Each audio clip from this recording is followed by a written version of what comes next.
Hello दोस्तों, स्वागत है आपका अपने यूट्यूब चैनल ग्रुपिंग हब पे।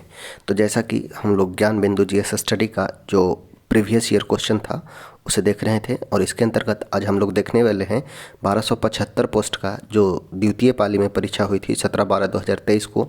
पीटी का 17/12/2023 को एग्ज़ाम हुआ था। पीटी का क्वेश्चन है 1275 पोस्ट। ये हाल ही में 2023 में जो एग्ज़ाम हुआ है उसका है 17 तारीख को। तो चलिए शुरुआत करते हैं। पैटर्न लगभग जो आने वाला एग्ज़ाम है वो यही रहेगा, तो आप बिल्कुल क्वेश्चन को देखिएगा, साथ ही साथ उसे बनाइएगा, और जिस टॉपिक से है उसका विस्तृत एक्सप्लेनेशन भी करवाया जाएगा, तो ध्यान से सुनना है और चीज़ों को समझना है। तो चलिए शुरुआत करते हैं। फर्स्ट क्वेश्चन है, एक ठोस शंकु जिसके आधार की त्रिज्या r है, ऊंचाई h है, उसका कुल पृष्ठीय क्षेत्रफल क्या होगा। ये 9th में आप पढ़े होंगे शंकु का। तो ये कुछ हमारा होता है शंकु, और शंकु का बात किया जाए तो तिर्यक ऊंचाई ये होता है, तिर्यक ऊंचाई ये होता है h। ये हमारा जो हो जाएगा h हो जाएगा।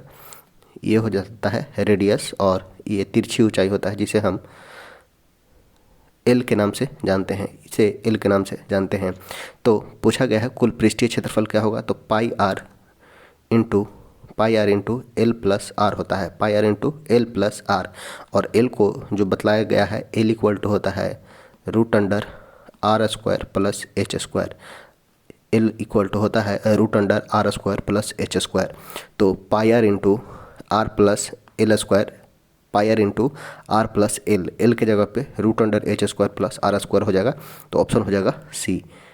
नेक्स्ट देखते हैं, कौन सी संस्था स्थानीय क्षेत्र प्रबंधन योजना, कौन सी संस्था स्थानीय क्षेत्र प्रबंधन योजना LAMP local area management programme विकसित करने के लिए तैयार है। तो यह है CSIR नीति के द्वारा तैयार किया गया है। लैंप विकसित किया गया है CSIR नीति के द्वारा।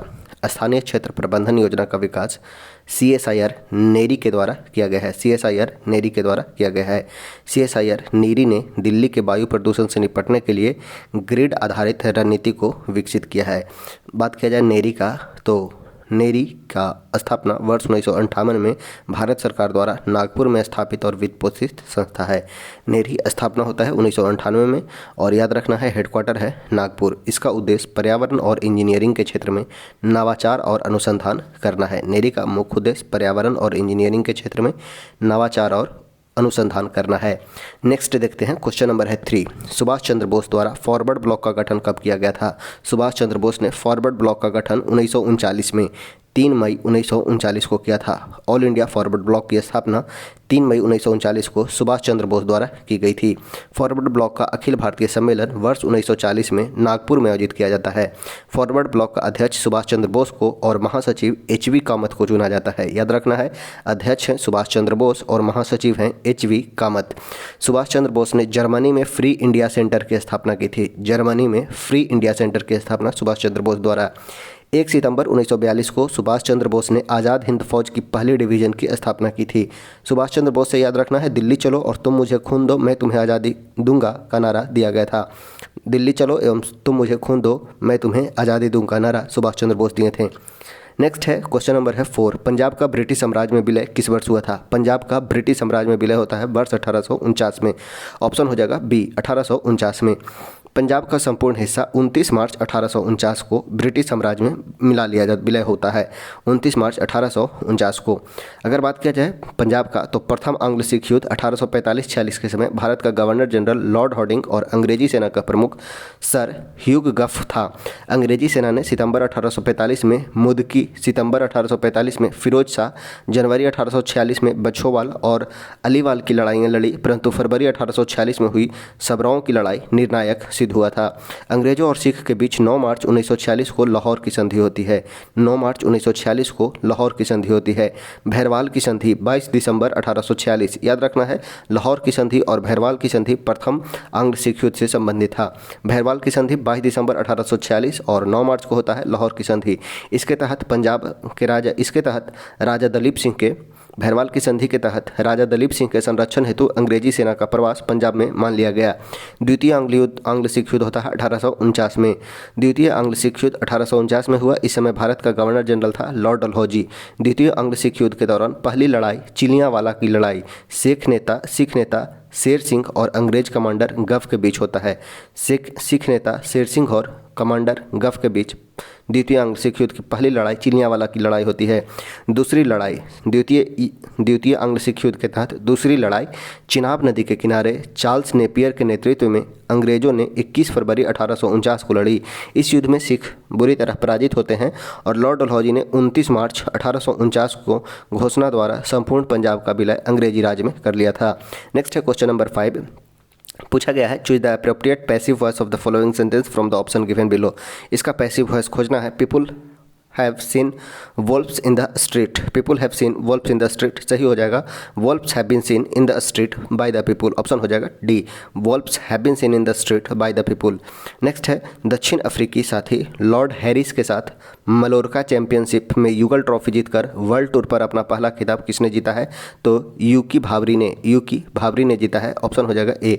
दक्षिण अफ्रीकी साथी लॉर्ड हैरिस के साथ मलोरका चैंपियनशिप में युगल ट्रॉफी जीतकर वर्ल्ड टूर पर अपना पहला खिताब यूकी भावरी ने जीता। मैलोरका ओपन 2023 में यूकी भावरी ने अपने दक्षिण अफ्रीका के साथ ही लॉर्ड हैरिस के साथ पहला एटीपी डबल्स खिताब जीता है। यह खिताब टेनिस खेल से संबंधित है। नेक्स्ट है भारत के सबसे उत्तरी दिशा में कौन सा जयमंडल भंडार स्थित है? उत्तर दिशा में सबसे कौन सा जयमंडल भंडार स्थित है? तो यह है कोल्ड डेजर्ट। कोल्ड डेजर्ट यह हिमाचल प्रदेश में स्थित है। भारत के सबसे उत्तर दिशा में कोल्ड डेजर्ट जयमंडल भंडार है। कोल्ड डेजर्ट हिमाचल प्रदेश में है। नंदा देवी उत्तराखंड में, मानस असम में, सिमलीपाल उड़ीसा में है। भारत में कुल जयमंडल का बात किया जाए तो 18 जयमंडल भंडार है जो निम्न है। पहला अगर बात किया जाए तो नीलगिरी तमिलनाडु, कर्नाटक और केरल के क्षेत्र में 1986 में इसे घोषित किया गया था और यह सबसे पहला है। सबसे पहला जयमंडल आरक्षित रिजर्व है नीलगिरी तमिलनाडु, केरल, कर्नाटक में इसका विस्तार है। 1986 में इसकी घोषणा होती है। नेक्स्ट है नंदा देवी उत्तराखंड में, नोकरेक मेघालय में, मन्नार की खाड़ी तमिलनाडु में, सुंदरबन पश्चिम बंगाल में, मानस असम में, ग्रेट निकोबार अंडमान निकोबार में, सिमलीपाल उड़ीसा में, डिब्रू सखोवा यह असम में स्थित है। डिब्रू सखोवा यह असम में स्थित है और इसकी घोषणा 1997 में हुई थी। यह सबसे छोटा जयमंडल आरक्षित रिजर्व है। सबसे छोटा जयमंडल है डिब्रू सखोवा 1997 में असम में। दिहांग दिबांग यह अरुणाचल प्रदेश में है। पंचमढ़ी मध्य प्रदेश में है। कंचनजंगा सिक्किम में है। अगस्तमलाई तमिलनाडु और केरल में है। अचनकमार मध्य प्रदेश और छत्तीसगढ़ में। अचनकमार मध्य प्रदेश और छत्तीसगढ़ में। कच्छ का रण है गुजरात में, यह सबसे बड़ा है। कच्छ का रण गुजरात में यह सबसे बड़ा है। डिब्रू सखोवा का बात किया जाए तो सबसे छोटा था और कच्छ का रण सबसे बड़ा है। कोल्ड डेजर्ट हिमाचल प्रदेश में स्थित है। शेषाचलम आंध्र प्रदेश में है। पन्ना मध्य प्रदेश में है और यह सबसे नया है। इसकी घोषणा 2011 में हुई थी। पन्ना नीलगिरी पन्ना रिजर्व, पन्ना जयमंडल रिजर्व यह मध्य प्रदेश में है और इसकी घोषणा 2011 में होती है और यह सबसे नया है। वही बात किया जाए सबसे पहला जो था 1986 में नीलगिरी जयमंडल आरक्षित रिजर्व 1986 में इसकी घोषणा होती है। लास्ट है 2011 में है पन्ना। सबसे छोटा का बात किया जाए तो सबसे छोटा है डिब्रू सखोवा। वही सबसे बड़ा का बात किया जाए तो यह है कच्छ का रण। चारों याद रखिएगा, सबसे बड़ा, सबसे छोटा, सबसे पहला एवं सबसे अंत का। नेक्स्ट क्वेश्चन देखते हैं। Question number 8। जनगणना 2011 के अनुसार भारत में किस राज्य में जनसंख्या घनत्व सबसे अधिक था? तो यह था बिहार में। बिहार में का बात किया जाए तो जनसंख्या घनत्व है 1106 व्यक्ति प्रति वर्ग किलोमीटर। बात किया जाए जनसंख्या घनत्व का तो 1 किलोमीटर में रहने वाले व्यक्तियों की संख्या, 1 किलोमीटर में जितने व्यक्ति रहेंगे तो वो कहलाएगा पॉपुलेशन डेंसिटी। तो जनगणना 2011 के अनुसार बिहार में जनसंख्या घनत्व सबसे अधिक रहा है। जनगणना 2011 के आधार पे सर्वाधिक जनसंख्या वाले राज्य रहे हैं बिहार, 1106 व्यक्ति प्रति वर्ग किलोमीटर। 1106 व्यक्ति। पश्चिम बंगाल में है 1028, केरल में है 860, उत्तर प्रदेश में है 829, हरियाणा में है 573। तो पहला नंबर है बिहार का, दूसरा है पश्चिम बंगाल का, तीसरा है केरल का, चौथा है उत्तर प्रदेश का। 4 याद रखना है, बिहार, पश्चिम बंगाल, केरल, यूपी, उसके बाद है हरियाणा। नेक्स्ट है न्यूनतम जनसंख्या घनत्व वाले अगर राज्य बात किया जाए तो सबसे पहला जो है, सबसे मिनिमम है वो है अरुणाचल प्रदेश, मात्र 17 व्यक्ति। 1 किलोमीटर में मात्र 17 व्यक्ति रहते हैं अरुणाचल प्रदेश में। मिजोरम बात किया जाए तो वहाँ पे है 52, मिजोरम में 52। तीसरा है सिक्किम। प्रथम है अरुणाचल प्रदेश, द्वितीय है मिजोरम, तीसरा है सिक्किम, चौथा है मणिपुर। मणिपुर में 115, अरुणाचल प्रदेश में 17, मिजोरम में 52, सिक्किम में 86, मणिपुर में 115। सर्वाधिक जनसंख्या घनत्व वाले केंद्र शासित प्रदेश का बात किया जाए तो यह है दिल्ली। सबसे अधिक जनसंख्या घनत्व वाला केंद्र शासित प्रदेश हो जाएगा दिल्ली दिल्ली 11,320 व्यक्ति, 11,320 व्यक्ति, याद रखना है 11,320 व्यक्ति दिल्ली का जनसंख्या घनत्व है। चंडीगढ़ का बात किया जाए तो 9,258 व्यक्ति पर किलोमीटर। न्यूनतम जनसंख्या घनत्व वाला केंद्र शासित प्रदेश का बात किया जाए तो यह हो जाएगा अंडमान निकोबार, अंडमान निकोबार। 2011 के जनगणना के अनुसार भारत का जनसंख्या घनत्व यानी कि संपूर्ण भारत का जनसंख्या घनत्व था 382 व्यक्ति प्रति वर्ग किलोमीटर, यानी कि पूरा भारत का अगर लिया जाए तो 382 व्यक्ति पर वर्ग किलोमीटर लोग रहते हैं। नेक्स्ट है, निम्नलिखित में कौन सा जापान की मुद्रा का नाम है? जापान की मुद्रा है येन, जापान की मुद्रा है येन, जापान की मुद्रा येन है। अगर बात किया जाए चीन तो चीन का राजधानी है बीजिंग और मुद्रा है युआन। तुर्की का बात किया जाए तो तुर्की नाम चेंज हो गया है, तुर्की का तुर्की हो गया है और इसका राजधानी है अंकारा, मुद्रा है लीरा। फिलीपींस का राजधानी मनीला, पीसो यहाँ का मुद्रा है। क्यूबा का बात किया जाए हवाना, राजधानी है पीसो, मुद्रा है बेलीज का राजधानी है बेलोमपान, बेलीज का राजधानी है बेलोमपान और मुद्रा है डॉलर। डोमिनियन गणतंत्र का राजधानी है सेंटो डोमिंगो और पीसो करेंसी है। नेक्स्ट है होंडारूस का बात किया जाए तो तेगुसिलगल्पा राजधानी है लेम्पीरा, मुद्रा है। ग्वाटेमाला सिटी कैपिटल हो जाएगा क्वाटजाल वहाँ का मुद्रा हो जाएगा। फ्रेंच गुयाना का राजधानी है कोइनेन, फ्रैंक मुद्रा है टैंगो। टोंगा का राजधानी है नुको अल्फा, टोंगा का राजधानी पोंग, वहाँ का मुद्रा है। वानाआतू राजधानी है पोर्ट विला, वानाआतू का राजधानी है पोर्ट विला, वातु मुद्रा है नारू का राजधानी है यारेन, डॉलर मुद्रा है तुवालू का राजधानी है फुनाफुटी और डॉलर मुद्रा है। नेक्स्ट है, मुद्रा का प्राथमिक कार्य क्या है? मुद्रा का कार्य है विनिमय का माध्यम एवं मूल्य का मापक। ए और बी दोनों हो जाएगा। मुद्रा विनिमय का माध्यम है एवं मूल्य का मापक होता है।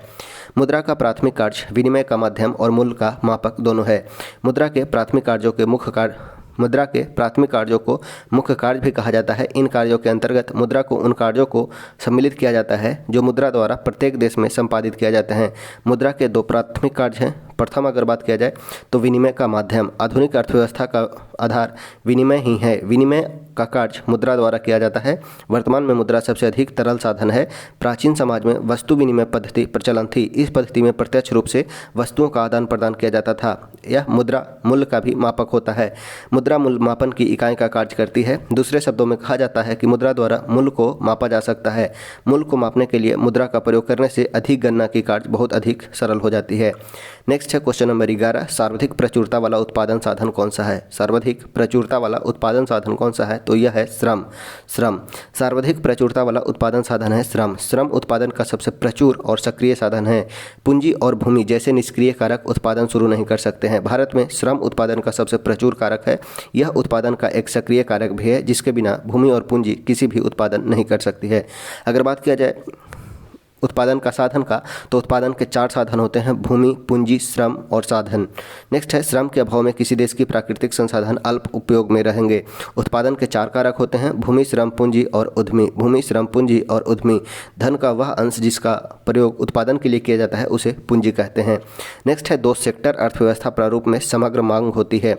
2 सेक्टर अर्थव्यवस्था प्रारूप में समग्र मांग होती है C+I। 2 सेक्टर अर्थव्यवस्था प्रारूप में समग्र मांग C+I होती है। सरकार रहित अर्थव्यवस्था में अंतिम वस्तु की प्रत्याशित समस्त मांग ऐसे वस्तुओं पर किए गए कुल प्रत्याशित उपभोग व्यय और प्रत्याशित निवेश व्यय का योग होता है, अर्थात AD = C+I। Aggregate demand equal to consumption plus investment. Aggregate demand equal to consumption plus investment, उपभोग और निवेश। बंद अर्थव्यवस्था उस बोला जाएगा जिसमें आयात निर्यात बंद होगा। समग्र मांग इक्वल टू उपभोग व्यय प्लस विनियोग व्यय, यानी कि एग्रीगेट डिमांड इक्वल टू होता है C+I। खुली अर्थव्यवस्था ओपन इकोनॉमी, समग्र मांग इक्वल टू होता है उपभोग व्यय प्लस विनियोग व्यय प्लस सरकारी व्यय, निर्यात माइनस आयात। AD = C+I + G + X - M। जो बात लोगों से सुनी गई हो, वाक्यांश के लिए एक शब्द क्या है? जो बात लोगों से सुनी गई हो, इसके लिए वर्ड जो प्रयोग किया जाएगा जनश्रुति। जन मतलब लोग और श्रुति मतलब सुना गया है। जो लोगों द्वारा सुना गया हो जनश्रुति कहलाएगा। जो बात लोगों से सुनी गई हो, वाक्यांश के लिए एक शब्द है जनश्रुति। जानने की इच्छा जिज्ञासा कहलाता है। एक प्रकार का संपत्ति कर है जजिया। एक खास आदिवासी समुदाय है जनजाति। नेक्स्ट है, हिटलर का जन्म कहाँ हुआ था? हिटलर का जन्म जर्मनी में ऑस्ट्रिया में ब्रिनाई नामक जगह पे होता है, ब्रिनाई नामक जगह पे। हिटलर का जन्म ऑस्ट्रिया के ब्रिनाई ब्राउनौ में हुआ था। हिटलर का जन्म 20 अप्रैल 1889 को होता है। 1919 में हिटलर जर्मन वर्क्स पार्टी नामक संगठन से जुड़ा। 1919 में, याद रखना है, 1889 में जन्म होता है। 1919 में हिटलर जर्मन वर्क्स पार्टी नामक संगठन से जुड़ता है। इस पार्टी को उसने नेशनल सोशलिस्ट पार्टी का नया नाम दिया। बाद में यह पार्टी नात्सी पार्टी के नाम से जाना जाता है। 30 जनवरी 1933 को हिटलर जर्मनी का चांसलर बनता है। 30 जनवरी 1933। हिटलर 1938 में ऑस्ट्रिया को जर्मनी में एक जन एक साम्राज्य एक नेता का नारा मिला लिया। ऑस्ट्रिया को जर्मनी में एक जन एक साम्राज्य एक नेता का नारा देकर मिला लिया था। हिटलर की नस्ली सोच चार्ल्स डार्विन और हर्बर्ट स्पेंसर जैसे विचारकों के सिद्धांत पर आधारित थी। नात्सी यूथ लीग का गठन 1922 में हुआ। 4 साल बाद इस संगठन को हिटलर यूथ का नाम दिया गया था। हिटलर की आत्मकथा है मेन कैम्प। नेक्स्ट है प्राकृतिक संसाधन के दोहन से वस्तु का उत्पादन करने वाले क्षेत्र क्या कहलाते हैं? तो यह कहलाएगा प्राथमिक क्षेत्र। प्राकृतिक संसाधन के दोहन से वस्तु का उत्पादन करने वाला क्षेत्र प्राथमिक क्षेत्र कहलाता है। बात किया जाए प्राकृतिक संसाधन के दोहन से वस्तु का उत्पादन करने वाले क्षेत्र प्राथमिक क्षेत्र कहलाएंगे। जब हम प्राकृतिक संसाधनों का उपयोग करके किसी वस्तु का उत्पादन करते हैं तो इसे प्राथमिक क्षेत्र की गतिविधि कहा जाता है। प्राकृतिक उत्पाद कृषि, डेयरी, मत्स्यन और वनों से प्राप्त करते हैं, इसलिए इस क्षेत्र को कृषि एवं सहायक क्षेत्र भी कहा जाता है। बात किया जाए अगर द्वितीयक क्षेत्र का, तो द्वितीयक क्षेत्रों की गतिविधियों के अंतर्गत प्राकृतिक उत्पादों को विनिर्माण प्रणाली के जरिए अन्य रूपों में परिवर्तित किया जाता है। जैसे कपास के पौधे से प्राप्त रेशे का उपयोग कर हम सूत काटते हैं और कपड़ा बुनते हैं, तो कपड़ा बनाना यह द्वितीयक क्षेत्र के अंतर्गत हो जाएगा। गन्ने को कच्चे माल के रूप में उपयोग कर चीनी और गुड़ तैयार करते हैं। नोट, इस क्षेत्र को औद्योगिक क्षेत्र कहते हैं। द्वितीयक क्षेत्र को औद्योगिक क्षेत्र भी कहा जाता है। प्राथमिक और द्वितीयक क्षेत्र के अतिरिक्त आर्थिक गतिविधियों की एक तीसरी कोटा भी है जो तृतीयक क्षेत्र के अंतर्गत आता है। ये गतिविधियां स्वतः वस्तुओं का उत्पादन नहीं करते बल्कि उत्पादन प्रक्रिया में सहयोग या मदद करते हैं। जैसे परिवहन, भंडारण, संचार, बैंक सेवा और व्यापार तृतीय गतिविधि के कुछ एग्जाम्पल हैं। याद रखना है, परिवहन, भंडारण, संचार, बैंक सेवा, व्यापार तृतीय गतिविधि के कुछ उदाहरण हैं। चूँकि ये गतिविधियां वस्तु के बजाय सेवाओं का सृजन करती हैं, इसलिए तृतीय क्षेत्र को सेवा क्षेत्र भी कहा जाता है। औद्योगिक क्षेत्र द्वितीय क्षेत्र को, सेवा क्षेत्र तृतीय क्षेत्र को कहा जाता है। नेक्स्ट है क्वेश्चन नंबर 16। राज्य विधान परिषद की न्यूनतम संख्या कितनी होगी? राज्य विधान परिषद की न्यूनतम संख्या होती है 40। राज्य विधान परिषद की न्यूनतम संख्या 40 है। संविधान के अनुच्छेद 171 के अनुसार किसी राज्य की विधान परिषद में सदस्यों की कुल संख्या विधानसभा के सदस्यों की कुल संख्या के 1/3 से अधिक नहीं होगा। अनुच्छेद 171 के अनुसार राज्य विधान परिषद में सदस्यों की कुल संख्या उस राज्य के विधानसभा के सदस्यों की कुल संख्या के 1/3 से अधिक नहीं होगा, परंतु किसी राज्य की विधान परिषद के सदस्यों की कुल संख्या किसी भी स्थिति में 40 से कम नहीं होगी। संविधान का अनुच्छेद 169 के अनुसार राज्य में विधान परिषद का गठन अथवा उन्मूलन का प्रावधान है। अनुच्छेद 169 के अनुसार किसी भी राज्य में विधान परिषद का गठन किया जा सकता है या नहीं, इसका प्रावधान है। विधान परिषद एक अस्थायी सदन है। संविधान के अनुच्छेद 172 के 2 में यह प्रावधान है कि विधान परिषद कभी भी गठित नहीं होगा। 172 के 2 के अनुसार विधान परिषद का विघटन कभी नहीं होता है। प्रत्येक 2 वर्ष बाद 1/3 सदस्य सेवानिवृत्त हो जाते हैं और उतने ही नए सदस्यों का निर्वाचन हो जाता है। विधान परिषद का प्रत्येक सदस्य 6 वर्ष की सदस्यता हासिल करता है, किंतु त्यागपत्र या मृत्यु की स्थिति में निर्धारित अवधि से पहले पद रिक्त कर सकता है। संविधान का अनुच्छेद 173 के अनुसार विधान परिषद के सदस्यता हेतु 30 वर्ष की आयु आहर्त है। विधान परिषद के सदस्य बनने के लिए एज जो होना चाहिए वो है 30 वर्ष। वर्तमान में 6 राज्यों में विधान परिषद है: आंध्र प्रदेश, बिहार, कर्नाटक, महाराष्ट्र, तेलंगाना, उत्तर प्रदेश। याद रखना है बिहार यूपी, कर्नाटक महाराष्ट्र लगातार 2 याद रखना है। बिहार के साथ यूपी बाउंड्री टच करता है, कर्नाटक और महाराष्ट्र हैं, आंध्र प्रदेश और तेलंगाना 6 राज्य हैं जहाँ पे अभी विधान परिषद हैं। नेक्स्ट से देखते हैं क्वेश्चन नंबर है 17। किसे तैरते द्वीपों का झील कहा जाता है? किसे तैरते द्वीपों का झील कहा जाता है? तो लोकटक झील, मणिपुर का लोकटक झील जो मणिपुर में स्थित है, इसे तैरते द्वीपों का झील कहा जाता है। तैरते द्वीपों का झील लोकटक झील को कहा जाता है। लोकटक झील में फुमडी के द्वारा तैरते हुए द्वीपों का विकास हुआ है। लोकटक झील मणिपुर में भारत का एकमात्र तैरता हुआ राष्ट्रीय उद्यान किबु लैमजो स्थित है। लोकटक झील जो मणिपुर में है उसमें में एक भारत का तैरता हुआ राष्ट्रीय उद्यान है किबु लैमजो नेशनल पार्क। महत्वपूर्ण झील एवं उनकी स्थिति। पुलिकट झील का बात किया जाए तो यह आंध्र प्रदेश में स्थित है। पुलिकट झील आंध्र प्रदेश में है। हुसैन सागर झील हैदराबाद में है। ढेबर झील उदयपुर राजस्थान में है। हुसैन सागर हैदराबाद तेलंगाना में और ढेबर झील उदयपुर राजस्थान में है। अगर देखा जाए यहाँ पे तो लद्दाख में पेंगोंग सो लेक है, तसोकर लेक, लद्दाख में पेंगोंग सो, तसो मरोरी और तसोकर लेक है। वही अगर बात किया जाए हिमाचल प्रदेश में तो महाराणा प्रताप सागर, रेणुका झील, चंद्रताल और पेंगोडोम झील है। अगर बात किया जाए जम्मू कश्मीर में तो बुलर झील, बैरीनाग, मानसबल और डल झील है। जम्मू कश्मीर में बात किया जाए तो डल झील, बुलर झील, बैरीनाग और मानसबल है। हरीके बैराज और कंजली झील पंजाब में है। नेक्स्ट देखते हैं, नेक्स्ट है बिहार के निम्नलिखित में कौन सा जिला स्वर्ण खनिज उत्पादन की सूची में है। बिहार में कौन सा जिला स्वर्ण खनिज उत्पादन की सूची में है, तो यह हो जाएगा जमुई। बिहार राज्य के जमुई जिला के सोनो प्रखंड के करमटिया गांव के पास सर्वाधिक सोने का भंडार स्थित है। धात्विक खनिज का बात किया जाए तो धात्विक खनिज वे खनिज होते हैं जिन्हें खदानों से निकालकर परिशोधित किया जाता है, जैसे सोना, चांदी, तांबा, जस्ता इत्यादि। अधात्विक खनिज वो होते हैं जिन्हें परिशोधित नहीं किया जाता है, केवल उन्हें खुरेज कर अथवा काट कर विभिन्न आकृतियों में परिवर्तित किया जाता है, जैसे कोयला, चूना पत्थर, गंधक, जिप्सम इत्यादि।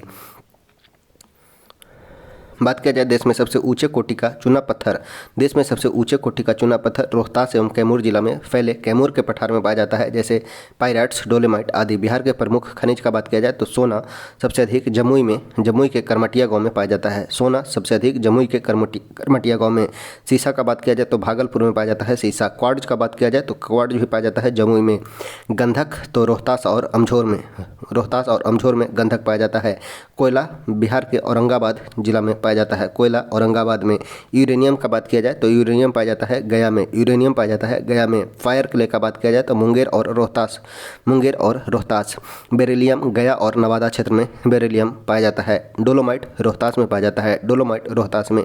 खनिज तेल मुंगेर और राजगीर में। अबरख गया, नवादा, मुंगेर और जमुई में अबरख पाया जाता है। चीनी मिट्टी का बात किया जाए तो भागलपुर, बांका एवं मुंगेर में। चीनी मिट्टी भागलपुर, बांका एवं मुंगेर में पाया जाता है। लिथियम के भंडार हैं गया में है। बॉक्साइट का बात किया जाए तो मुंगेर, खड़गपुर की पहाड़ी और रोहतास में। बॉक्साइट मुंगेर और रोहतास में पाया जाता है। फ्लेडस्पार गया, भागलपुर, मुंगेर और जमुई में पाया जाता है। नेक्स्ट है भारत छोड़ो आंदोलन के प्रस्ताव को किसने पेश किया था। भारत छोड़ो आंदोलन के प्रस्ताव को किसने पेश किया, तो जवाहरलाल नेहरू ने प्रस्ताव को पेश किया था। भारत छोड़ो के आंदोलन के प्रस्ताव को जवाहरलाल नेहरू ने पेश किया। 7 अगस्त 1942 को बंबई के ग्वालियर टैंक में कांग्रेस की वर्धा अधिवेशन हुआ, जिसकी अध्यक्षता अब्दुल कलाम आज़ाद ने की थी। कांग्रेस के इस ऐतिहासिक सम्मेलन में गांधी जी ने लगभग 70 मिनट तक भाषण दिया था। 8 अगस्त की मध्य रात्रि के बाद ही सरकार ने कांग्रेस के बड़े नेताओं को गिरफ्तार करने की योजना बनाई थी।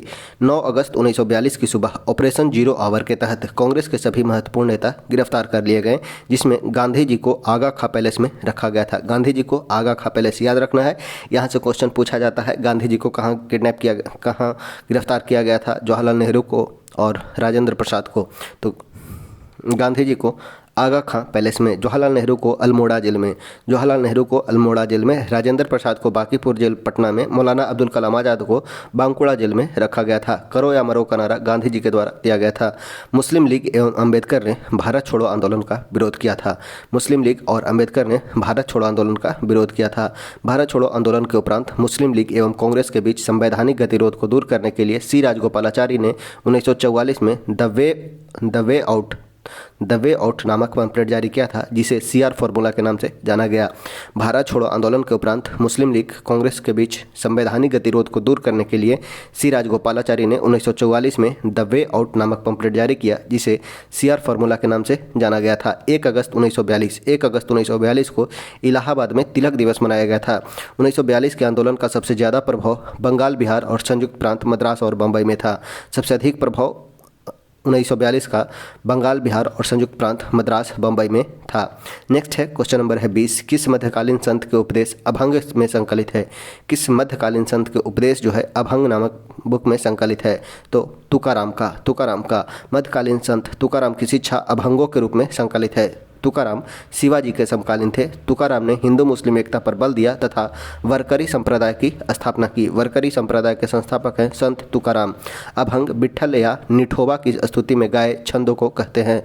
अभंग विट्ठल या निठोबा की स्तुति में गाए गए छंद को कहते हैं। महाराष्ट्र के वरकरी संप्रदाय के संतों ने 13वीं सदी के दौरान समाज में अलख जगाने के लिए जो छंद क्षेत्रीय भाषा में गाए उन्हें अभंग से नाम से जाना जाता है। जैसे अभंग है सुंदर ते ध्यान उभे वटवेरी कर कटवेरी ठेवोनिया। भक्ति परंपरा में कबीर और गुरु नानक के साथ दादू दयाल का स्थान प्रमुख है। दादू दयाल एवं गुरु नानक। दादू का जन्म संभवतः अहमदाबाद में हुआ था। नामदेव रामानंद के शिष्य के समकालीन थे। इनका जन्म दर्जी परिवार में हुआ था। कबीर के बाद रामानंद के शिष्यों में रैदास अधिक प्रसिद्ध हुए थे। सिख धर्म के प्रमुख ग्रंथ गुरु ग्रंथ साहिब में रैदास के भजन संग्रहित है। चित्तौड़ की रानी झाला उनकी परम शिष्या थी। नेक्स्ट है निम्नलिखित में कौन सा बहुलक सघन बहुलीकरण क्रिया विधि से बनता है। सघन बहुलीकरण विधि से कौन सा बहुलक बनता है तो यह है नायलॉन। नायलॉन का निर्माण सघन बहुलीकरण क्रिया विधि से होता है। नायलॉन का बात किया जाए तो नायलॉन सघन बहुलीकरण नामक क्रियाविधि से बनता है। बहुलक किसे कहते हैं तो बहुलकों का वृहद अणु की तरह परिभाषित किया जा सकता है जिनका द्रव्यमान अति उच्च 10⁻³ से 10⁻⁷ माइक्रोन होता है। इन्हें वृहद अणु भी कहते हैं। जैसे जो पुनरावृत्त संरचनात्मक इकाई यानी कि एकलक के बृहद पैमाने पर जुड़ने से बनती है। यानी कि मोनोमर से बनता है पॉलीमर। मोनोमर यानी कि एकलक के मिलने से बनता है पॉलीमर। बहुलकों के संबंधित एकलकों से विरेचन के प्रक्रम को बहुलकन या बहुलीकरण कहते हैं। स्रोत के आधार पर बहुलक 3 प्रकार के होते हैं। प्रथम है प्राकृतिक बहुलक, पादप तथा जंतुओं में पाए जाते हैं। प्राकृतिक बहुलक पादप एवं जंतुओं में पाए जाते हैं जैसे protein, cellulose, starch, resin, rubber, ये सभी प्राकृतिक बहुलक है। वही बात किया जाए अर्ध संश्लेषित बहुलक का तो सेल्यूलोज से व्युत्पन्न है। एग्जाम्पल है सेल्यूलोज एसीटेट और सेल्यूलोज नाइट्रेट। अर्ध संश्लेषित बहुलक है। सेल्यूलोज के द्वारा बनाया जाता है सेल्यूलोज एसीटेट और सेल्यूलोज नाइट्रेट। सेल्यूलोज एसीटेट ही रेयान कहलाता है। नेक्स्ट है संश्लेषित बहुलक। उदाहरण है प्लास्टिक पॉलीथीन, नायलॉन 6 संश्लेषित रेशा, बुना S संश्लेषित रबर। बहुलकन अथवा बहुलीकरण ये मुख्यतः 2 प्रकार के होते हैं। बहुलीकरण योगात्मक बहुलीकरण यानी कि श्रृंखला वृद्धि बहुलकन। इस प्रकार के बहुलकन में बहुलक एक ही प्रकार के एकलक अथवा भिन्न एकल अणुओं के परस्पर योग से मिलकर बनते हैं।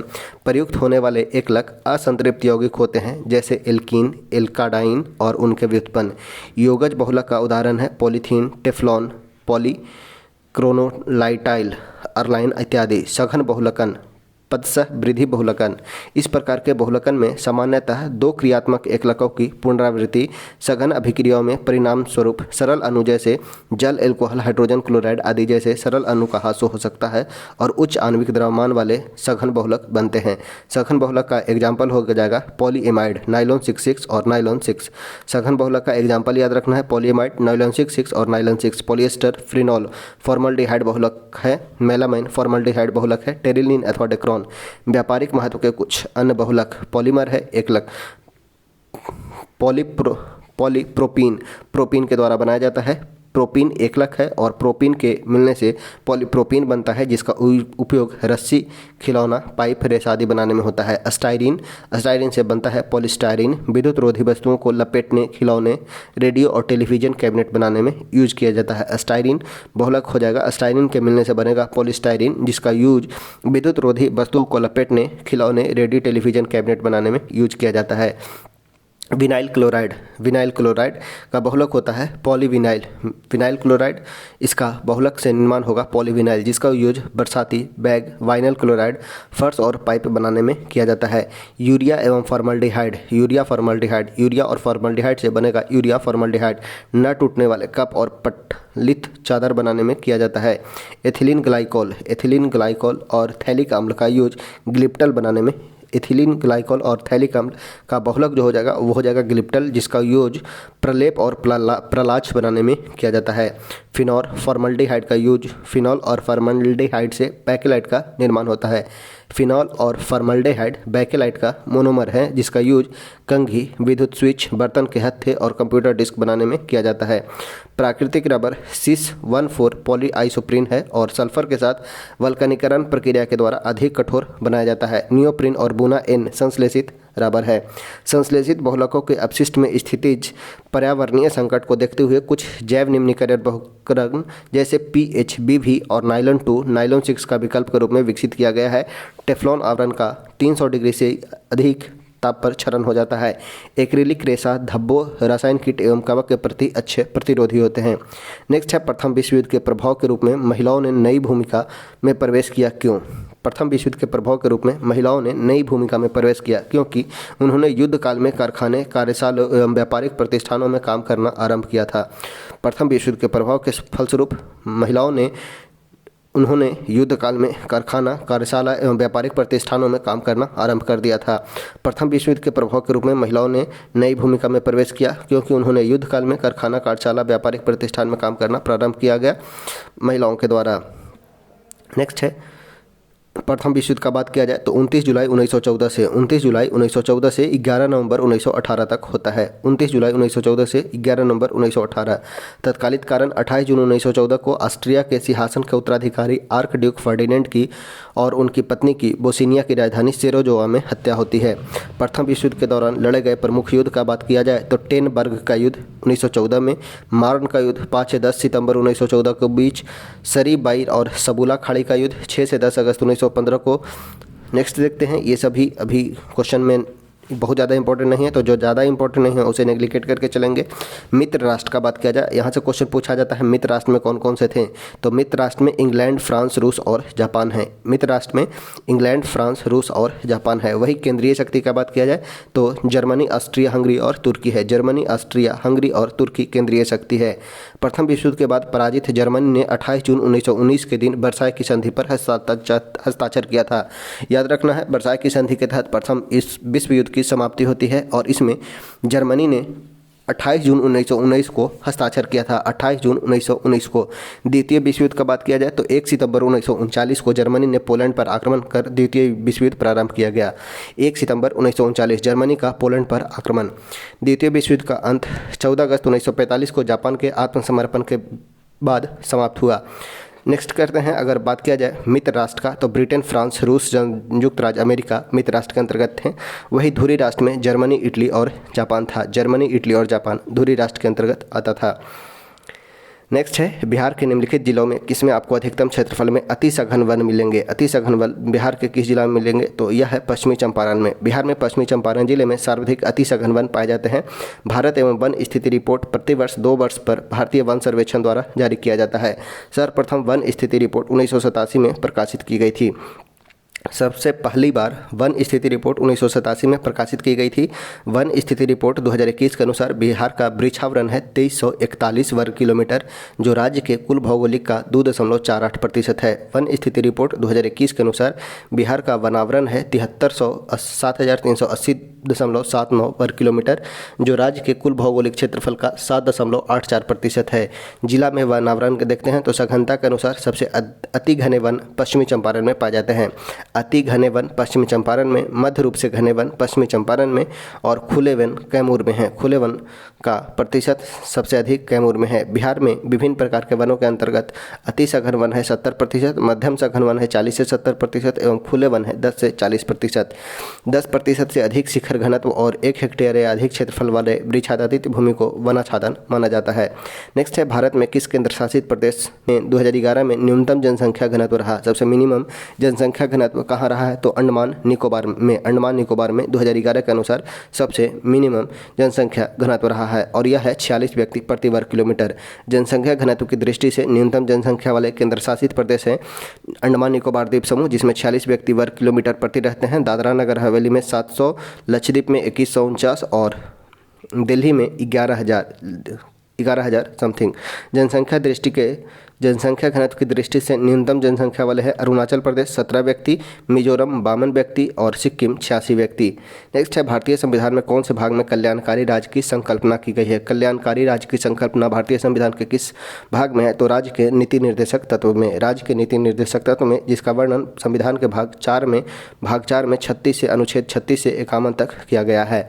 भारतीय संविधान के राज्य के नीति निर्देशक तत्व में कल्याणकारी राज्य की संकल्पना है। संविधान के भाग 4 में 36 से 51 तक नीति निर्देशक तत्वों का वर्णन किया गया है। इसकी प्रेरणा आयरलैंड से लिया है और आयरलैंड ने स्पेन से लिया था। याद रखना है, आयरलैंड ने स्पेन से लिया है। नीति निर्देशक तत्वों का महत्व: लोक कल्याणकारी राज्य की स्थापना करना, आर्थिक और सामाजिक लोकतंत्र की स्थापना करना। 42वें संविधान संशोधन अधिनियम 1976 के माध्यम से इसमें अनुच्छेद 39 के का, 43 के का और 48 के का को सम्मिलित किया गया है। 42वां संविधान संशोधन के तहत 39 के का, 43 के का, 48 के का को सम्मिलित किया गया है। नीति निर्देशक तत्व न्यायालय द्वारा परिवर्तनीय नहीं होता है। ग्रेनविल ऑस्टिन ने नीति निर्देशक तत्व सामाजिक क्रांति के उद्देश्य के प्राप्ति के माध्यम हैं। ग्रेनविल ऑस्टिन के अनुसार निर्देशक तत्व सामाजिक क्रांति के उद्देश्य के प्राप्ति के माध्यम है। केटी शाह ने नीति निर्देशक तत्वों के बारे में बतलाया है, राज्य के नीति निर्देशक सिद्धांत एक ऐसा चेक है जो बैंक के सुविधा के अनुसार अदा किया जाता है। इंपॉर्टेंट है, याद रखना है। केटी शाह ने डीपीएसपी को कहा था, यह एक ऐसा बैंक का चेक है जो सुविधा के अनुसार अदा किया जाता है। प्रस्तावना भारतीय संविधान की भूमिका की भांति है, जिसमें संविधान के आदर्श, उद्देश्य, सरकार के स्वरूप, संविधान के स्रोत से संबंधित प्रावधान है और संविधान लागू होने की तिथि आदि का संक्षेप उल्लेख करता है। प्रस्तावना में मूल अधिकार संविधान में उल्लिखित वे अधिकार हैं जो व्यक्ति के भौतिक, आर्थिक, भौतिक में सामाजिक, आर्थिक, राजनीतिक और नैतिक यानी कि आध्यात्मिक और धार्मिक विकास हेतु आवश्यक है। न्यायिक पूर्णावलोकन से तात्पर्य न्यायपालिका के उस शक्ति से है जिसके अंतर्गत विधानपालिका द्वारा बनाए गए किसी भी कानून या कार्यपालिका द्वारा जारी किए गए किसी भी आदेश को संविधान के प्रावधान के प्रतिकूल होने पर न्यायपालिका निरस्त कर सकता है तथा वह अपने पूर्व में सुनाए गए निर्णय को भी समीक्षा कर सकता है। नेक्स्ट है क्वेश्चन नंबर 26। कौन सा गैस ओजोन परत के लिए हानिकारक है? ओजोन परत के लिए हानिकारक है CFC, chlorofluorocarbon. CFC gas ozone परत के लिए हानिकारक है। बात किया जाए ओजोन परत का, तो ओजोन परत पृथ्वी के वायुमंडल में समताप मंडल के अंतर्गत प्राकृतिक ओजोन गैस की एक मेखला है। समताप मंडल में पाया जाता है ओजोन परत, जो सूर्य द्वारा उत्सर्जित हानिकारक पराबैंगनी किरणों से रक्षा के लिए कवच का कार्य करता है। ओजोन का विघटन करने वाले पदार्थ मुख्यतः chlorofluorocarbon, hydrochlorofluorocarbon, hydrobromofluorocarbon, carbon tetrachloride, methyl chloroform, methyl bromide और ब्रोमोक्लोरोमीथेन इत्यादि हैं। ये सभी ओजोन का विघटन करने वाले पदार्थ हैं। ओजोन क्षरण नियंत्रण हेतु अंतर्राष्ट्रीय प्रयास: वियना कन्वेंशन 1985 में अपनाया गया एवं 1988 में कार्यविधि में आया। वियना कन्वेंशन 1985 में अपनाया गया, 1988 में कार्यविधि में अंतर्गत आता है। मॉन्ट्रियल प्रोटोकॉल का बात किया जाए तो 16 सितंबर 1987 को अपनाया गया, जो वर्ष 1989 से प्रभावी हुआ। किगाली समझौता रवांडा के किगाली में अक्टूबर 2016 में हाइड्रोक्लोरोफ्लोरोकार्बन HFC श्रेणी के ग्रीन हाउस गैसों के उत्सर्जन को कम करने के लिए किगाली समझौता किया गया।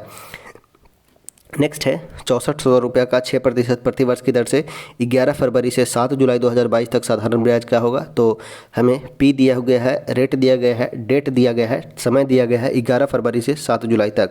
तो 11 फरवरी से 7 जुलाई तक डे निकाल लेंगे, तो 11 फरवरी से 7 जुलाई तक 2022 में, तो फरवरी में हो जाएगा 17 दिन, मार्च में 31 दिन, अप्रैल में 30, जून में 31, मई जून में 30, जुलाई में फिर 7 दिन हो जाएगा। इस प्रकार 146 दिन हो जाएगा। तो निकाल देंगे साधारण ब्याज PRT by 100, 600 into 6 into 146 by 365 into 100, जो हमारा आंसर आएगा 153.6 हो जाएगा। नेक्स्ट है अवसर की समानता से संबंधित अनुच्छेद है। अवसर की समानता का वर्णन अनुच्छेद 16 में किया गया है। अवसर की समानता अनुच्छेद 16 में, अवसर की समानता से संबंधित अनुच्छेद है अनुच्छेद 16। बात किया जाए अगर मौलिक अधिकार का, तो मौलिक अधिकार का वर्णन भाग 3 में अनुच्छेद 12 से 35 तक किया गया है। अनुच्छेद 12 से 35 तक मौलिक अधिकार का वर्णन किया गया है। समता या समानता का अधिकार अनुच्छेद 14 से 18 तक, स्वतंत्रता का अधिकार 19 से 22 तक, शोषण के विरुद्ध अधिकार 23-24 में, धार्मिक स्वतंत्रता का अधिकार 25 से 28 तक, सांस्कृतिक और शिक्षा संबंधी अधिकार 29-30 में, संवैधानिक उपचार का अधिकार अनुच्छेद 32 में। समता या समानता का अधिकार, समता या समानता का अधिकार अनुच्छेद 14 में, विधि के समक्ष समानता अनुच्छेद 14 में। इसका अर्थ यह है कि राज्य सभी व्यक्तियों के लिए एक समान कानून बनाएगा तथा उन पर एक समान लागू करेगा। अनुच्छेद 15 में धर्म, नस्ल, जाति, लिंग या जन्म स्थान के आधार पर भेदभाव का निषेध। याद रखना है 5 आधार: धर्म, नस्ल, जाति, लिंग या जन्म स्थान के आधार पर भेदभाव का निषेध होगा। राज्य के द्वारा धर्म, मूल वंश, जाति, लिंग एवं जन्म स्थान आदि के आधार पर नागरिकों के प्रति जीवन के किसी क्षेत्र में भेदभाव नहीं किया जाएगा। अनुच्छेद 16 में लोक नियोजन के विषय में अवसर की समानता है। राज्य के अधीन किसी पद पर नियोजन या नियुक्ति से संबंधित विषयों में सभी नागरिकों के लिए अवसर की समानता होगी। अपवाद है, अनुसूचित जाति और जनजाति एवं पिछड़ा वर्ग को एक्स्ट्रा छूट दिया जाता है। अनुच्छेद 17 अस्पृश्यता का अंत। अनुच्छेद 17 में अस्पृश्यता के उन्मूलन के लिए इसे दंडनीय अपराध घोषित किया गया है। अनुच्छेद 18 में उपाधियों का अंत का प्रावधान है। सेना या विद्या संबंधी सम्मान के सिवाय अन्य कोई भी उपाधि राज्य द्वारा प्रदान नहीं किया जाएगा। भारत का कोई नागरिक किसी अन्य देश से बिना राष्ट्रपति के आज्ञा की कोई उपाधि स्वीकार नहीं कर सकता है।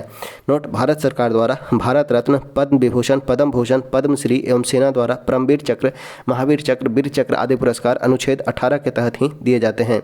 नेक्स्ट है क्वेश्चन नंबर है 29।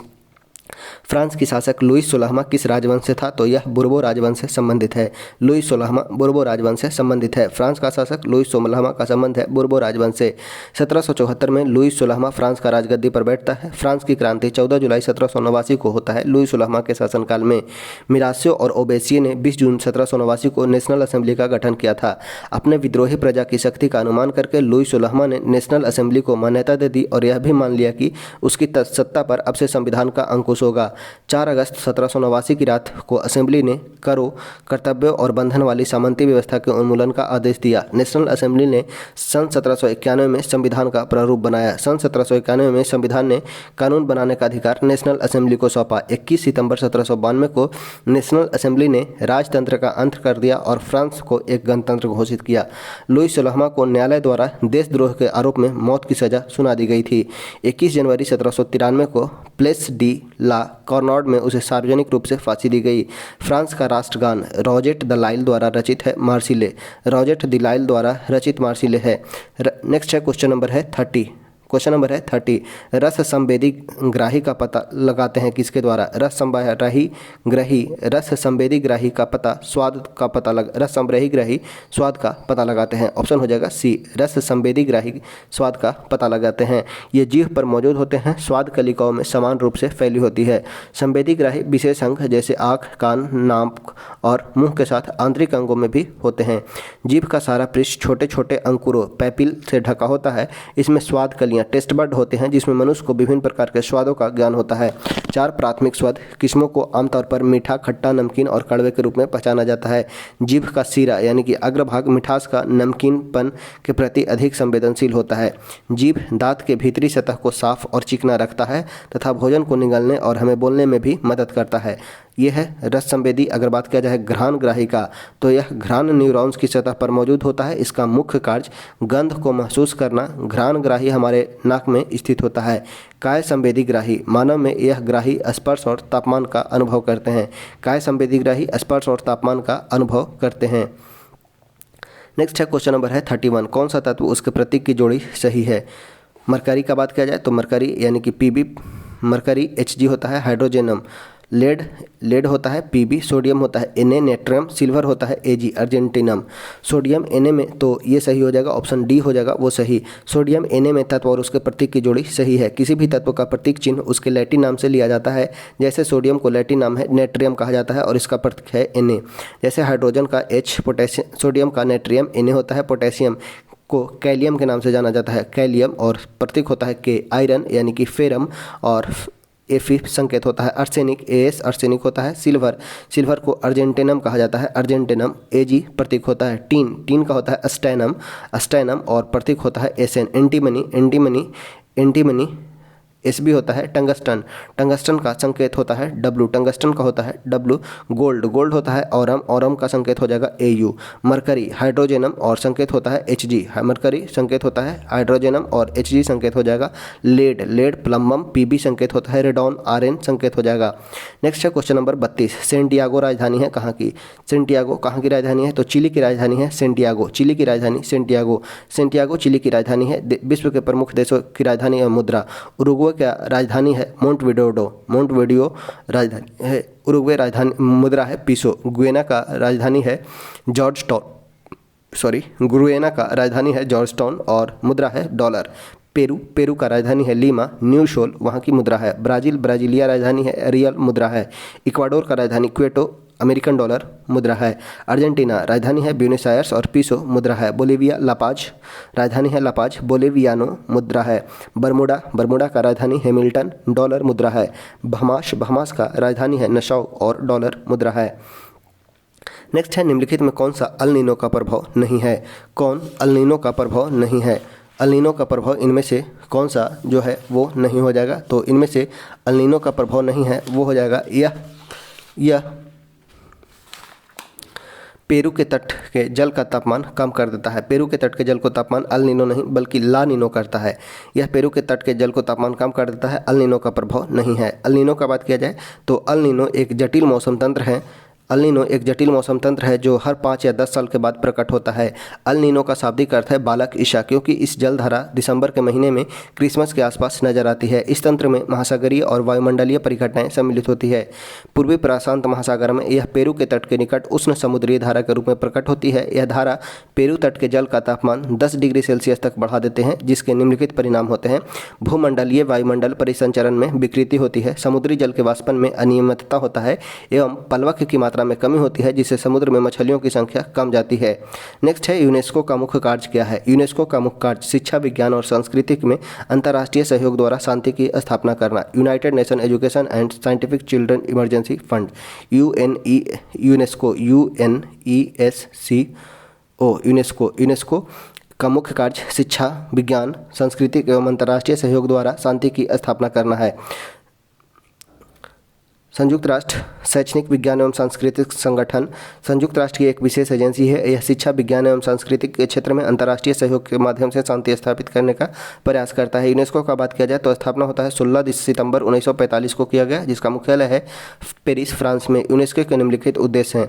सभी के लिए गुणवत्तापूर्ण शिक्षा और उन्हें उम्र भर सीखने हेतु प्रेरित करना, सतत विकास के लिए नीति एवं विज्ञान संबंधी ज्ञान का उपयोग करना, उभरती सामाजिक और नैतिक चुनौतियों को संबोधित करना, सांस्कृतिक विविधता, परस्पर संवाद एवं शांति की प्रवृत्ति को प्रोत्साहित करना, संचार एवं सूचना के माध्यम से समावेशी ज्ञान से युक्त समाज का निर्माण करना, विश्व के प्राथमिकता वाले जैसे अफ्रीका एवं लैंगिक समानता पर ध्यान केंद्रित करना। नेक्स्ट है क्वेश्चन नंबर है 35। 2011 के जनगणना के अनुसार बिहार में कौन सा जिला न्यूनतम साक्षरता वाला जिला है। 2011 के जनगणना के अनुसार न्यूनतम साक्षरता बिहार के किस जिला के है, तो वह है पूर्णिया का न्यूनतम साक्षरता है, वही रोहतास का सबसे अधिक है। रोहतास का सबसे कम है, पूर्णिया का सबसे कम है। 2011 के जनगणना के अनुसार पूर्णिया साक्षरता जिला न्यूनतम रहा है। राज्य में सर्वाधिक साक्षरता वाले जिले हैं वो है रोहतास, जिसका परसेंटेज है 73%, पटना 70%, भोजपुर 70%, मुंगेर 70% और औरंगाबाद 70%। तो याद रखना है रोहतास, पटना, भोजपुर, मुंगेर, 3 याद रखना है, रोहतास, पटना, भोजपुर, मुंगेर। राज्य में न्यूनतम साक्षरता वाला जिला पूर्णिया, कटिहार, सीतामढ़ी। राज्य में सर्वाधिक पुरुष साक्षरता वाला जिला है Rohtas, Bhojpur, Buxar. Mail literacy rate सबसे अधिक है रोहतास में और फीमेल भी है सबसे अधिक रोहतास में। मेल लिटरेसी रेट का बात किया जाए तो रोहतास, भोजपुर, बक्सर। और राज्य में सर्वाधिक महिला साक्षरता वाले राज्य हैं रोहतास, मुंगेर, पटना। राज्य में न्यूनतम पुरुष साक्षरता वाला जिला है पूर्णिया और कटिहार, और राज्य में न्यूनतम महिला साक्षरता वाला जिला है सहरसा और मधेपुरा।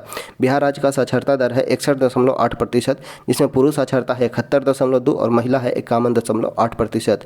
नेक्स्ट है दूरी समय ग्राफ की ढाल क्या देती है। क्वेश्चन नंबर है 36। दूरी समय ग्राफ की ढाल देती है चाल। दूरी समय ग्राफ का ढाल चाल देता है।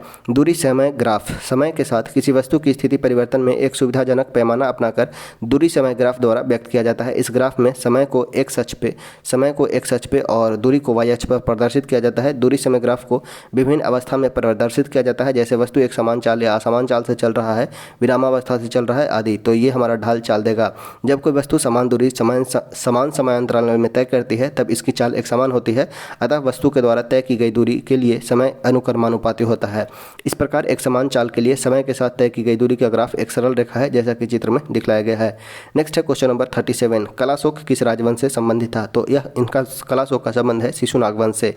कलाशोक शिशुनाग राजवंश से संबंधित है। इस वंश का संस्थापक शिशुनाग को माना जाता है। इसी के नाम पर इस वंश का नाम पड़ा है शिशुनाग वंश। शिशुनाग वंश की समय अवधि है 412 ईस्वी पूर्व से 394 ईस्वी पूर्व। कलाशोक का पुराण तथा दिव्यावदान में नाम काकवर्ण मिलता है। कलाशोक को पुराण एवं दिव्यावदान में काकवर्ण के नाम से संबोधित किया गया है। इसने वैशाली के स्थान पर पुनः पाटलिपुत्र को अपनी राजधानी बनाया, 28 वर्षों तक शासन किया था। इसी के समय द्वितीय बौद्ध संगीति का आयोजन होता है। द्वितीय बौद्ध संगीति का आयोजन कलाशोक समय में ही वैशाली में होता है। बौद्ध संघ दो भागों में अस्थावीर एवं महासांघिक में बटा था। द्वितीय बौद्ध संगीति में बौद्ध संघ 2 भाग अस्थावीर एवं महासांघिक में बटा था। बाण भट्ट रचित हर्ष चरित्र के अनुसार काकवर्ण की राजधानी पाटलिपुत्र में घूमते समय महापद्मनंद नामक व्यक्ति ने चाकू से मारकर हत्या कर दी थी। महाबोधि के अनुसार कालाशोक के 10 पुत्र थे, जिन्होंने कालाशोक की मृत्यु के बाद मगध पर 22 वर्षों तक शासन किया। मौर्य वंश का संस्थापक है चंद्रगुप्त मौर्य। जन्म होता है 345 ईस्वी पूर्व। जस्टिन ने चंद्रगुप्त मौर्य को सेंड्रोकोटस कहा। जस्टिन के द्वारा चंद्रगुप्त मौर्य को सेंड्रोकोटस कहा गया, जिसकी पहचान विलियम जोन्स ने चंद्रगुप्त मौर्य से की है। हर्यक वंश का संस्थापक था बिंबिसार। अपनी राजधानी राजगृह या गृहराज को बनाता है। जैन साहित्य में बिंबिसार का नाम है श्रेनिक। बिंबिसार को श्रेनिक के नाम से बतलाया गया है जैन साहित्य में। बिंबिसार की हत्या उसके पुत्र अजातशत्रु ने कर दी और वह 492 में मगध की गद्दी पर बैठा। सातवाहन वंश के संस्थापक हैं शिमुक। सातवाहन वंश की स्थापना शिमुक ने की थी। उसने अपनी राजधानी प्रतिष्ठान गोदावरी नदी के किनारे स्थापित किया था। सातवाहन वंश के प्रमुख शासक शिमुक, सतकर्णी, गौतमीपुत्र सतकर्णी, वशिष्ठ पुत्र पुल्लुवामी थे। सतकर्णी ने 2 अश्वमेध तथा एक राजसूय यज्ञ किया था। सातवाहन शासकों के समय के प्रसिद्ध साहित्यकार हाल एवं गुणाढ़ थे। हाल ने गथा सप्तशती एवं गुणाढ़ ने बृहद कथा नामक पुस्तकों की रचना की थी। सातवाहन शासकों ने चांदी, तांबे, सीसा, पोटीन, कांसे की मुद्रा का प्रचलन किया था। सीसा का सिक्का सबसे अधिक सीसा का सिक्का सातवाहनों ने ही जारी किया था। सर्वप्रथम ब्राह्मणों को भूमि अनुदान देने की प्रथा का आरंभ सातवाहनों ने किया था। सर्वप्रथम ब्राह्मण को भूमि अनुदान देने की प्रथा सातवाहन ने ही प्रारंभ किया था। भूमिदान का सर्वप्राचीन पुरालेखीय प्रमाण शताब्दी ईस्वी पूर्व के सातवाहन के नानघाट अभिलेख से मिलता है। नानघाट अभिलेख में सातवाहनों के भूमिदान का प्राचीन अभिलेख प्राप्त होता है। नेक्स्ट है क्वेश्चन नंबर है 38। तांबा की वस्तु अपनी चमक खो देती है और हरे रंग की परत बनाती है, जो क्या है? तो यह क्षारीय कॉपर कार्बोनेट होता है। तांबा की वस्तु अपनी चमक खो देती है, हरा रंग का परत बनाता है, यह है क्षारीय कॉपर कार्बोनेट। तांबा की वस्तु और हरे रंग की परत जो क्षारीय कॉपर कार्बोनेट यौगिक की परत होती है। तांबे की वस्तु लंबे समय तक हवा के संपर्क में रहने पर इसकी सतह पर हरे रंग की परत बन जाती है। कॉपर ऑक्सीकरण द्वारा संचारित होता है। कॉपर का ऑक्सीकरण द्वारा संचारण होता है, जिसमें यह हवा में ऑक्सीजन द्वारा संचारित होता है, जिससे यह हवा में ऑक्सीजन के साथ प्रतिक्रिया करके कॉपर ऑक्साइड का निर्माण करेगा। कॉपर ऑक्सीजन के संपर्क में आकर कॉपर ऑक्साइड का निर्माण करेगा। कॉपर हवा में नर्म कार्बन डाइऑक्साइड के साथ प्रक्रिया करता है, धीरे धीरे अपनी चमकदार भूरी सतह खो देता है और एक हरा कोट प्राप्त कर लेता है। यह हरा पदार्थ बेसिक कॉपर कार्बोनेट है। कॉपर ऑक्साइड है कार्बन डाइऑक्साइड के प्रेजेंस में कॉपर कार्बोनेट का निर्माण करेगा, जो क्षारीय प्रकृति का होगा। चांदी की वस्तु हवा के संपर्क में आने के कुछ समय बाद काली हो जाती है। ये वस्तुएं हवा से में सल्फर के साथ अभिक्रिया करके सिल्वर सल्फाइड का निर्माण करता है। कॉपर का बात किया जाए तो परमाणु क्रमांक है 29। कॉपर का परमाणु क्रमांक है 29। मानव ने सर्वप्रथम इसी धातु की खोज की थी। इसका विशिष्ट गुरुत्व होता है 8.95। क्वथनांक होता है 2300 डिग्री सी। गलनांक होता है 1100 डिग्री सी। यह ऊष्मा और विद्युत का उत्तम चालक एवं प्रत्यंत एवं अघात वर्धनीय है। हवा में खुला रखने पर इसका संचारण होता है। सांद्र अम्ल से अभिक्रिया करके cupric chloride copper cupric chloride का निर्माण करता है, जबकि तनु अम्ल से प्रक्रिया नहीं करता है। यह सांद्र सल्फ्यूरिक अम्ल से अभिक्रिया करके सल्फर ऑक्साइड गैस बनाता है। कॉपर का बात किया जाए तो इसका उपयोग विद्युत उपकरण में, तार बनाने में, विद्युत लेपन में, मुद्रण में, कैलोरीमीटर बर्तन और सिक्के बनाने में, पित्तल, कांसा, गन मेटल, जर्मन सिल्वर आदि मिश्र धातु बनाने में कॉपर का प्रयोग किया जाता है। नेक्स्ट है राष्ट्रपति पद के लिए चुनाव की जमानत राशि कितनी होती है? तो यह होता है 15,000 रुपये। 15,000 रुपये ऑप्शन हो जाएगा डी। राष्ट्रपति पद के चुनाव के लिए जमानत राशि 15,000 रुपये होता है और यह आरबीआई के पास जमा करना होता है। राष्ट्रपति के पद के चुनाव के व्यक्ति के लिए निम्न अर्हता होने का पूर्ण आवश्यक है। वह भारत का नागरिक हो, 35 वर्ष की आयु पूर्ण कर चुका हो, लोकसभा का सदस्य निर्वाचित होने के लिए अर्हत हो, वह संघ सरकार में अथवा किसी राज्य सरकार में अथवा किसी स्थानीय प्राधिकरण में अथवा किसी सार्वजनिक प्राधिकरण में लाभ के पद पर न हो। वर्तमान राष्ट्रपति अथवा उपराष्ट्रपति किसी राज्य का राज्यपाल और संघ अथवा राज्य के मंत्री किसी लाभ के पद नहीं माने जाते हैं। इस प्रकार वह राष्ट्रपति पद के लिए अर्हत उम्मीदवार होता है। इसके अतिरिक्त राष्ट्रपति के चुनाव में नामांकन के लिए उम्मीदवारों के कम से कम 50 प्रस्तावक और 50 अनुमोदक हो। प्रत्येक उम्मीदवार भारतीय रिजर्व बैंक में 15,000 रुपये जमानत राशि के रूप में जमा करेगा। यदि उम्मीदवार कुल डाले गए मत का 1/6 भाग प्राप्त करने में असमर्थ रहता है तो यह राशि जब्त हो जाती है।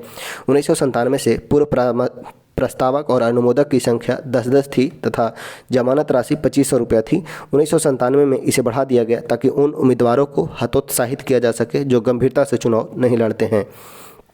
नेक्स्ट है क्वेश्चन नंबर 40। कौन सी कंपनी ने भारत में प्रथम इलेक्ट्रिक कार लॉन्च की है? भारत में प्रथम इलेक्ट्रिक कार लॉन्च किया है टाटा ने।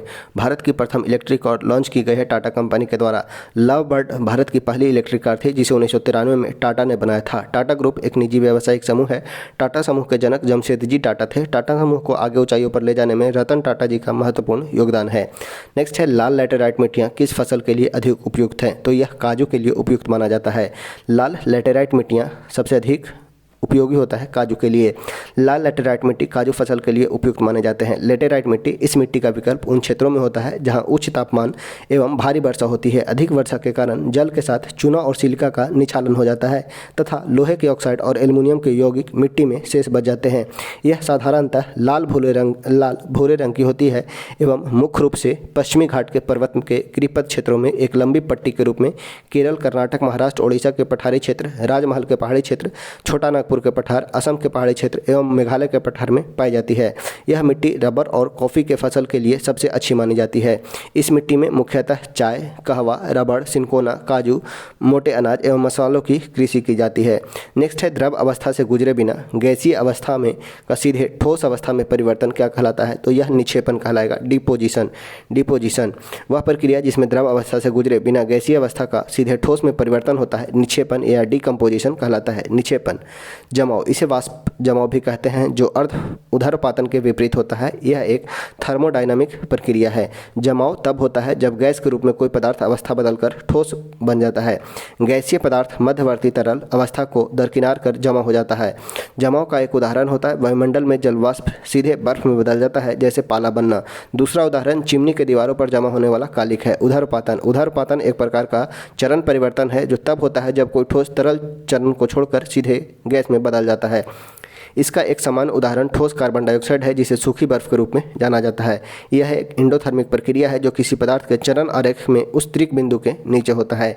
जिस तापमान और दबाव के साथ उदरपातन होता है वह प्रणाली के रासायनिक और भौतिक गुण पर निर्भर करता है। ठोस से सीधे गैस में संक्रमण से जुड़े ऊर्जा को उदरपातन की गुप्त ऊष्मा कहा जाता है। बात किया जाए अगर कंडेंसेशन का, तो कंडेंसेशन गैस से द्रव बनने की परिघटना को संघनन कहते हैं। गैस से द्रव बनने की प्रक्रिया संघनन कहलाती है। यह वाष्पन के विपरीत है। वर्षा एक प्रकार का संघनन है। संघनन के प्रकार का बात किया जाए तो ओस, पाला, कोहरा, धुंध, बादल ये सभी संघनन के प्रकार हैं। जमना यानी कि सॉलिडिफाई, किसी द्रव पदार्थ का ठंडक के कारण समय पाकर अथवा किसी प्रकार गाढ़ा होना या किसी तरल पदार्थ का ठोस हो जाना जमना कहलाता है, जैसे पानी से बर्फ बनना, दूध से दही जमना। नेक्स्ट है क्वेश्चन नंबर है 43। PR श्री राजेश और सविता पुनिया के समान खिताब जीते हैं किस खेल से संबंधित है? PR श्री राजेश और सविता पुनिया इनका संबंध है हॉकी खेल से। PR श्रीजेश और सविता पुनिया हॉकी से संबंधित है। PR श्रीजेश का पूरा नाम है परतु रविंद्र श्री राजेश, जिनका जन्म केरल में हुआ है। हॉकी विश्व कप 2023 का खिताब जर्मनी ने बेल्जियम को हराकर जीता है। यह कलिंगा स्टेडियम में खेला गया, उड़ीसा में। हॉकी में एक टीम में खिलाड़ियों की संख्या होती है 11। नेक्स्ट है क्वेश्चन नंबर 44। रुधिर कणिका जो रक्त के थक्का के निर्माण में सहायक होता है वह कौन सा है? तो वह है प्लेटलेट्स। जो रक्त के थक्का के निर्माण में सहायक होता है वह है प्लेटलेट्स रक्त के थक्का निर्माण में सहायक होता है। शरीर के किसी अंग के कट या फट जाने से रुधिर प्लेटलेट्स अधिक संख्या में एकत्र होकर आपस में चिपक जाते हैं एवं रुधिर स्राव को बंद कर देते हैं। रक्त का स्कंदन यानी कि रक्त का जमाव किसी चोट या घात की प्रतिक्रिया स्वरूप रक्त स्कंदन होता है। यह क्रिया शरीर से बाहर अत्यधिक रक्त को बहने से रोकता है। रक्त का स्कंदन या थक्का मुख्यतः फाइब्रिन धागे के जाल से बनता है। इस जाल में भरे तथा क्षतिग्रस्त संगठित पदार्थ भी उलझे हुए होते हैं। फाइब्रिन रक्त प्लाज्मा में उपस्थित एंजाइम थ्रोम्बिन की सहायता से फाइब्रिनोजेन से बनता है। थ्रोम्बिन की रचना प्लाज्मा में उपस्थित निष्क्रिय थ्रोम्बिन से होता है। इसके लिए थ्रोम्बोकाइनेज समूह की आवश्यकता होती है। यह एंजाइम समूह रक्त प्लाज्मा में उपस्थित अनेक निष्क्रिय कारकों की सहायता से एक के बाद अनेक एंजाइम प्रतिक्रिया की श्रृंखला से बनते हैं। एक चोट या घात रक्त में उपस्थित प्लेटलेट्स की विशेषज्ञ कारकों को मुक्त करने के लिए प्रेरित करती है, जिनसे स्कंदन की प्रक्रिया शुरू होती है। और रक्त स्कंदन में अगर बात किया जाए कैल्शियम, तो कैल्शियम की महत्वपूर्ण भूमिका होती है। रुधिर का बात किया जाए ब्लड का, तो यह एक रक्त लाल संयोजी उत्तक है। यह सामान्यतः मनुष्य में लगभग 6 लीटर रुधिर विद्यमान होता है। इसका मुख्य कार्य है भोजन, विटामिन, खनिज लवण, ऑक्सीजन, कार्बन डाइऑक्साइड के निर्दिष्ट स्थानों पर पहुंचाना, हार्मोन को निर्दिष्ट स्थान पर वहन करना, उत्सर्जित पदार्थों को उत्सर्जी अंगों तक ले जाना, शरीर का तापमान नियंत्रण, जीवाणु, अन्य पदार्थों को नष्ट करना। इसके 2 भाग होते हैं, प्लाज्मा और रुधिर कणिका। रक्त के 2 भाग होते हैं, प्लाज्मा एवं रुधिर कणिका। रुधिर कणिका 3 पार्ट में डिवाइडेड है, आरबीसी, डब्ल्यूबीसी और प्लेटलेट्स। मनुष्य के शरीर में सारे रुधिर का 55% प्लाज्मा एवं शेष 45% रुधिर कणिका एवं प्लेटलेट्स मौजूद होते हैं। प्लाज्मा में 90% जल एवं शेष 10% में प्रोटीन तथा कार्बनिक और अकार्बनिक आदि पदार्थ होते हैं। प्रोटीन में ग्लोब्युलिन और एल्ब्यूमिन प्रोटीन पाए जाते हैं। अगर बात किया जाए आरबीसी का, जिसे इरिथ्रोसाइट्स के नाम से भी जाना जाता है, आरबीसी का औसत व्यास होता है 7.7 mm और मोटाई होता है 2 mm, आकार गोलाकार होता है। इसका केंद्रक दिखाई नहीं देता है। आरबीसी में एक प्रोटीन एवं रंजक हीमोग्लोबिन होता है, जिसके कारण उन कण के रंग लाल होते हैं। ऑक्सीजन लेने तथा देने की क्षमता होती है आरबीसी में। नेक्स्ट है आरबीसी अस्थि मज्जा में, बोन मैरो में आरबीसी का निर्माण होता है।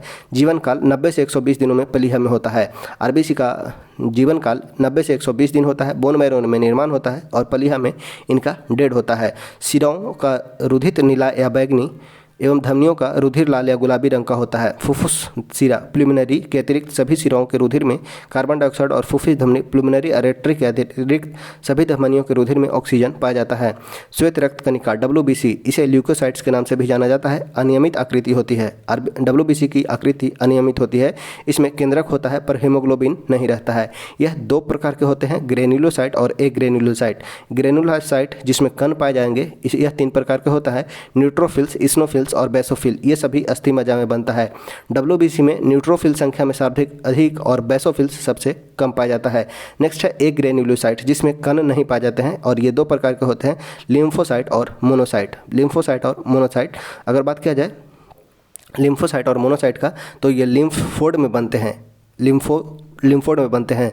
नेक्स्ट है रक्त प्लेटलेट्स, ब्लड प्लेटलेट्स, थ्रोम्बोसाइट्स। ये सूक्ष्म रंगीन केंद्रहीन लगभग 2 से 4 mm व्यास के होते हैं। ये अस्थि मज्जा में मेगा कैरियोसाइट्स से बनता है और कई दिन तक पश्चात इनका विनाश हो जाता है। नेक्स्ट है जब संवैधानिक संशोधन का विधेयक राष्ट्रपति के पास जाता है तो अपनी स्वीकृति प्रदान करने के लिए राष्ट्रपति बाध्य होते हैं। जब संवैधानिक संशोधन का विधेयक राष्ट्रपति के पास जाता है तो वह अपनी स्वीकृति प्रदान करने के लिए बाध्य होते हैं। यह 24वां संविधान संशोधन 1971 के तहत भारतीय संविधान के अनुच्छेद 368 में संविधान संशोधन के लिए औपचारिक प्रक्रिया बताई गई है, जिसमें विभिन्न चरण हैं। संशोधन का प्रस्ताव संसद के दोनों सदनों में किसी में भी प्रारंभ किया जा सकता है। संविधान संशोधन के मामले में संयुक्त बैठक का कोई प्रावधान नहीं है। संविधान संशोधन के मामले में संयुक्त बैठक का कोई प्रावधान नहीं है। दोनों सदनों में विशेष बहुमत, कुल सदस्य संख्या के आधे या आधे से अधिक तथा उपस्थित और मतदान करने वाले सदस्यों के 2/3 या अधिक सदस्यों के समर्थन से ही संविधान संशोधन विधेयक पारित हो सकता है। ऐसे विधेयक का दोनों सदनों में पृथक पृथक पारित होना जरूरी हो जाता है। संविधान संशोधन विधेयक को प्रस्तुत करने के लिए राष्ट्रपति के पूर्वानुमति की आवश्यकता भी होती है। नेक्स्ट है क्वेश्चन नंबर है 46। भारत में नागरिक उड्डयन मंत्रालय द्वारा हाल ही में विमानन क्षेत्र में विनियमों को बढ़ाने के लिए कौन सा विधेयक पेश किया गया है? तो यह है विमान मसौदा अधिनियम 2023। नागरिक उड्डयन मंत्रालय द्वारा विमानन क्षेत्र में विनियमों को बढ़ाने के लिए विमान मसौदा अधिनियम 2023 पेश किया गया है। विमान मसौदा अधिनियम 2023 नागरिक उड्डयन मंत्रालय द्वारा लाया गया है। इसके अंतर्राष्ट्रीय विमानन क्षेत्र से संबंधित नियमों एवं सरलीकृत दृष्टिकोण लागू किया जाएगा। यह एक्ट मौजूदा विमान अधिनियम 1934 का स्थान लेगा। वर्तमान में भारत के विमान मंत्री है ज्योतिरादित्य सिंधिया। नेक्स्ट है ऊष्मागतिकी के द्वितीय नियम का तात्पर्य क्या है? ऊष्मागतिकी का द्वितीय नियम का तात्पर्य है कि किसी भी ऊष्मा इंजन की दक्षता 100% नहीं हो सकती है। किसी भी ऊष्मा इंजन की दक्षता 100% तक नहीं हो सकती है। किसी ऊष्मा इंजन की दक्षता 100% नहीं होगा। ऊष्मा ऊर्जा का पूर्ण से यांत्रिक ऊर्जा में परिवर्तन नहीं किया जा सकता है। ऊष्मागतिकी के द्वितीय नियम किसी ऊष्मा इंजन की दक्षता किसी प्रतिशत के निष्पादन गुणांक की मूल सीमा निर्धारित करता है। यह नियम बताता है ऊष्मा इंजन की दक्षता कभी भी 100% नहीं हो सकता है। इसका तात्पर्य यह है कि ठंडे ऊष्मा भंडार की मुक्त ऊष्मा को कभी भी शून्य नहीं किया जा सकता है।